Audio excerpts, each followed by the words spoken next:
ಇವತ್ತು ಬಿಡುಗಡೆಯಾದಂತಹ ಕ್ರಾಂತಿಯ ಕಿಡಿಗಳು ಈ ಪುಸ್ತಕದಲ್ಲಿ 33 ಜನ ಅಜ್ಞಾತ ಅನಾಮಿಕ ಕ್ರಾಂತಿಕಾರಿಗಳ ಒಂದು ಸಂಕ್ಷಿಪ್ತ ಪರಿಚಯವನ್ನು ನಾವು ನೋಡಬಹುದು. ಸ್ವತಂತ್ರ ಹೋರಾಟದಲ್ಲಿ ಅಹಿಂಸಾ ಮಾರ್ಗ ಮತ್ತು ಹಿಂಸಾ ಮಾರ್ಗ ಎರಡನ್ನೂ ಅನುಸರಿಸಿದಂಥ ಅನೇಕರಿದ್ದಾರೆ. ಗಾಂಧೀಜಿಯವರ ನೇತೃತ್ವದಲ್ಲಿ ಅಹಿಂಸಾ ಮಾರ್ಗದ ಒಂದು ಮೂಲಕ ಸ್ವಾತಂತ್ರ್ಯ ಪಡಿಬೇಕು ಅಂತ ಅನೇಕ ದೇಶಭಕ್ತರು ಹೋರಾಟ ಮಾಡಿದರು. ಆದರೆ ಅನೇಕರಿಗೆ ಆಗಿನ ತರುಣ ಕ್ರಾಂತಿಕಾರಿಗಳು ಅಂತ ಯಾರಿದ್ರು, ತರುಣರು, ಅವರಿಗೆ ಈ ಅಹಿಂಸಾ ಮಾರ್ಗ ಒಪ್ಪಿಗೆ ಆಗದೆ ಅವರೆಲ್ಲ ಕ್ರಾಂತಿಕಾರಿ ಮಾರ್ಗವನ್ನು ಹಿಡಿದ್ರು. ಅಂಥದ್ರಲ್ಲಿ ಅನೇಕರು ತಮ್ಮ ಜೀವವನ್ನೇ ಬಲಿದಾನವನ್ನಾಗಿ ಮಾಡಿದರು.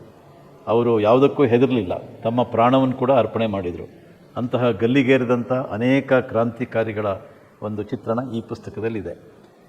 ಸ್ವಾತಂತ್ರ್ಯ ಹೋರಾಟಕ್ಕಾಗಿ ಕೆಲವರು ಮಾತ್ರ ಹೋರಾಟ ಮಾಡಿದರು ಅನ್ನುವಂಥ ಒಂದು ಮಿಥ್ಯೆ ಇತಿಹಾಸಕಾರರು ಬರೆದಿದ್ದಾರೆ.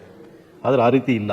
ನಿಜವಾದ ಇತಿಹಾಸದಲ್ಲಿ ಅಥವಾ ನಿಜವಾದ ಇತಿಹಾಸವನ್ನು ಅಗೆದು ಬಗೆದು ತೆಗೆದು ನೋಡಿದಾಗ ನಮ್ಗೆ ಅನಿಸೋದೇನು ಅಂದರೆ, ಸ್ವಾತಂತ್ರ್ಯ ಹೋರಾಟಕ್ಕೆ ನಮ್ಮ ದೇಶದಲ್ಲಿ ಎಲ್ಲ ಸಮುದಾಯದವರು ಹೋರಾಟ ಮಾಡಿದ್ದಾರೆ.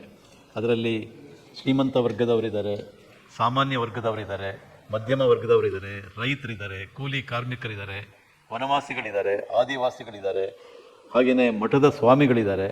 ಅವರೆಲ್ಲರ ಕಥೆ ಇದರಲ್ಲಿದೆ. ಈ ಥರ ಎಲ್ಲ ಸಮುದಾಯಗಳಿಂದ ಸ್ವಾತಂತ್ರ್ಯಕ್ಕಾಗಿ ಹೋರಾಟ ಮಾಡಿದರು. ಮುಸಲ್ಮಾನರು ಕೂಡ ಹೋರಾಟ ಮಾಡಿದರು. ಒಬ್ಬ ಮೌಲ್ವಿಯ, ಒಬ್ಬ ಕ್ರಾಂತಿಕಾರಿ, ಆತ ಹೋರಾಟ ಮಾಡಿದಂಥ ಕಥೆ ಕೂಡ ಈ ಪುಸ್ತಕದಲ್ಲಿದೆ. ಹೀಗೆ ಆಗ ಅಂದರೆ ಸುಮಾರು ಒಂದು 200 ವರ್ಷಗಳ ಹಿಂದೆಯೇ ಈ ಥರ ಸ್ವಾತಂತ್ರ್ಯದ ಒಂದು ಮೌಲ್ಯ, ಅದನ್ನು ಕಾಪಾಡಬೇಕು, ಸ್ವಾತಂತ್ರ್ಯವನ್ನು ನಾವು ಮತ್ತೆ ಪಡಿಬೇಕು ಅನ್ನೋವಂಥ ಒಂದು ತಹತಃ ಅಥವಾ ಒಂದು ಆಸಕ್ತಿ ಆಗಿನ ಪೀಳಿಗೆಯಲ್ಲಿತ್ತು. ಅದು ನಿಜಕ್ಕೂ ಗಮನಾರ್ಹವಾದಂಥ ಒಂದು ಸಂಗತಿ. ಆದರೆ ನಮ್ಮ ಚರಿತ್ರೆಯನ್ನು ಬರೆದಂಥ ಚರಿತ್ರಕಾರರು ಅವರೆಲ್ಲರೂ ಕೂಡ ಇಂತಹ ಅನೇಕ ಅಜ್ಞಾತ ಅನಾಮಿಕ ಪ್ರಸಿದ್ಧಿ ಇಲ್ಲದೇ ಇರುವಂಥ ಸ್ವಾತಂತ್ರ್ಯ ಹೋರಾಟಗಾರರ ಬಗ್ಗೆ ಒಂದು ಅಕ್ಷರವನ್ನು ಬರೀಲಿಲ್ಲ. ಯಾಕೆಂದರೆ ಅವರೆಲ್ಲ ಎಡಪಂಥೀಯ ಚರಿತ್ರಕಾರರಾಗಿದ್ದರು. ಅವರು ಅದನ್ನೆಲ್ಲವನ್ನು ಅಡಗಿಸಿಟ್ರು. ಕೇವಲ ಕೆಲವರದ್ದು ಮಾತ್ರ ಅದರಲ್ಲಿ ಬರೆದರು. ಹಾಗಾಗಿ ನಮ್ಮ ದೇಶದ ಈಗಿನ ಪೀಳಿಗೆಯವರಿಗೆ ಸ್ವಾತಂತ್ರ್ಯ ಹೋರಾಟದ ನಿಜವಾದ ಒಂದು ಇತಿಹಾಸ ಅದು ಅವರ ಅರಿವಿಗೆ ಬಂದಿಲ್ಲ. ಅದಕ್ಕೋಸ್ಕರ ಅವರ ಅರಿವಿಗೆ ತರಬೇಕು ಅಂಥೇಳಿ ಈ ಥರದ ಅನೇಕ ಅಜ್ಞಾತ ಅನಾಮಿಕ ಕ್ರಾಂತಿಕಾರಿಗಳ ಬಗ್ಗೆ ಬೇರೆ ಬೇರೆ ಪುಸ್ತಕಗಳಿಂದ ಸಂಗ್ರಹ ಮಾಡಿ ಅಧ್ಯಯನ ಮಾಡಿ ಬರೆದಂಥ ಪುಸ್ತಕ ಇದು ಕ್ರಾಂತಿಯ ಕಿಡಿಗಳು.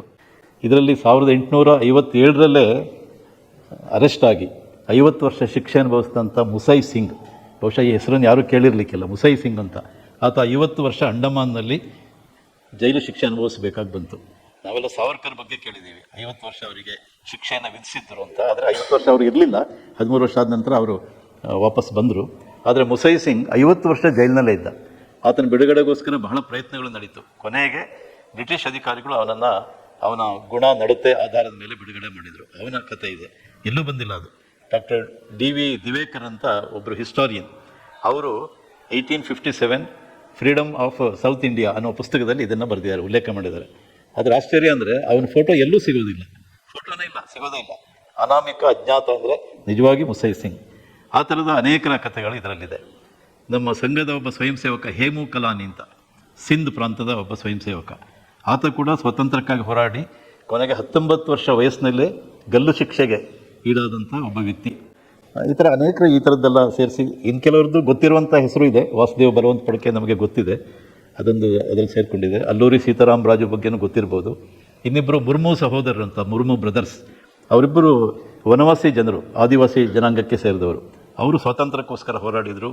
ಇಡೀ ಕಾಡಿನ ನಡುವೆ ವಾಸ ಮಾಡ್ತಾ ಇದ್ದಂಥ ಎಲ್ಲರನ್ನ ಸಂಘಟಿಸಿ ಸ್ವಾತಂತ್ರ್ಯಕ್ಕಾಗಿ ಹೋರಾಟ ಮಾಡಿ ಕೊನೆಗೆ ಇಬ್ಬರನ್ನು ಕೂಡ ಬ್ರಿಟಿಷ್ ಅಧಿಕಾರಿಗಳು ನೇಣು ಹಾಕಿ ಸಾಯಿಸಿದರು. ಬಹುಶಃ ಆ ಮುರ್ಮು ಇಬ್ಬರು ಸೋದರರು ಏನು ಸತ್ತಂಥ ಒಂದು ಪರಿಣಾಮ ಇವತ್ತು ನಾವು ಕಾಣ್ತೀವಿ. ಪರಿಣಾಮ ಅಂತ ಹೇಳೋಕ್ಕಾಗಲ್ಲ. ಇವತ್ತು ರಾಷ್ಟ್ರಪತಿ ದ್ರೌಪದಿ ಮುರ್ಮು ಅವರು ರಾಷ್ಟ್ರಪತಿಯಾಗಿದ್ದಾರೆ, ಅದೇ ಜನಾಂಗದವರು, ಸಂತಾಲ ಜನಾಂಗದವರು. ಸಂತಾಲ ಅನ್ನೋದು ಒಂದು ಸಮುದಾಯ. ಈ ಥರದ ಒಂದಷ್ಟು ಕಥೆಗಳು ಇನ್ನೂ ಒಂದಷ್ಟು ಬರಿಬೋದಿತ್ತು. ಬೇರೆ ಬೇರೆ ಆಕರ ಗ್ರಂಥಗಳೆಲ್ಲ ನನಗೆ ಸರಿಯಾಗಿ ಸಿಗಲಿಲ್ಲ. ಕೊನೆಗೆ 33 ಜನರ ಒಂದು ಸಮಗ್ರವಾದ ಒಂದು ಸಂಕ್ಷಿಪ್ತವಾದ ಅಜ್ಞಾತ ಅನಾಮಿಕ ಕ್ರಾಂತಿಕಾರಿಗಳ ಒಂದು ಕತೆ. ನಾವೆಲ್ಲರೂ ಇದನ್ನು ಓದಬೇಕು. ಓದಿದರೆ ಅನೇಕ ರೀತಿಯ ಒಳನೋಟಗಳು ನಮಗೆ ಸಿಗುತ್ತೆ. ಆಂಧ್ರದಲ್ಲಿ ಒಂದು ಆಲದ ಮರ ಇತ್ತು, ಈಗ ಅದನ್ನು ತೆಗೆದುಹಾಕಿದ್ದಾರೆ. ಆ ಒಂದು ಆಲದ ಮರದಲ್ಲಿ 1,000 ಜನರನ್ನು ನೇಣಿಗೆ ಹಾಕಿದ್ದಾರೆ, ಅದು ಕೂಡ ಇದರಲ್ಲಿದೆ. 1,000 ಜನ, ಅದಕ್ಕೆ 1000 ಆಲದ ಮರ ಅಂತ ಅದನ್ನು ಕರಿತಾ ಇದ್ರಂತೆ, 1000 ನೇಣಿನ ಕುಣಿಕೆಗಳು. ಅಷ್ಟು ಜನನ ಒಟ್ಟಿಗೆ ಸಾಯಿಸಿದ್ದು ಈ ಪ್ರಶ್ನೆ ಮಾತ್ರ ಯಾರೂ ಕೇಳೋದಿಲ್ಲ. ಹೀಗೆ ಅನೇಕ ಪ್ರಶ್ನೆಗಳನ್ನು ಪ್ರಚೋದಿಸುವಂಥ ಒಂದು ಕೃತಿಯನ್ನು ಬರೆಯುವಂಥ ಒಂದು ಪ್ರಯತ್ನ ನನ್ನದು. ಇದನ್ನು ಓದೋದ್ರ ಮೂಲಕ ಇಂಥವರು ಇದ್ರ ನಮ್ಮ ನಡುವೆ ಈ ರೀತಿ ತಮ್ಮ ಕುಟುಂಬ ತಮ್ಮ ಪ್ರಾಣವನ್ನು ಕೂಡ ಬಲಿ ಕೊಟ್ಟಂಥ ಆಗಿನ ತರುಣ ಕ್ರಾಂತಿಗಳು ಇದ್ರ ಅನ್ನುವಂಥ ಪ್ರಶ್ನೆ ಈಗಿನ ಎಲ್ಲ ಪೀಳಿಗೆಯಲ್ಲಿ ಬರಲಿ ಮತ್ತು ನಮ್ಮಲ್ಲೂ ಕೂಡ ಒಂದು ದೇಶ ಪ್ರೇಮ ಅದು ಉದ್ಭವವಾಗಿ ದೇಶಕ್ಕಾಗಿ ಬದುಕಬೇಕು ಅನ್ನುವಂಥ ಒಂದು ಇಚ್ಛೆ ಎಲ್ಲರಲ್ಲೂ ಕೈಗೂಡಲಿ ಅನ್ನುವಂಥ ಒಂದು ಆಶಯದಿಂದ ಈ ಪುಸ್ತಕವನ್ನು ನಾನು ಬರೆದಿದ್ದೀನಿ.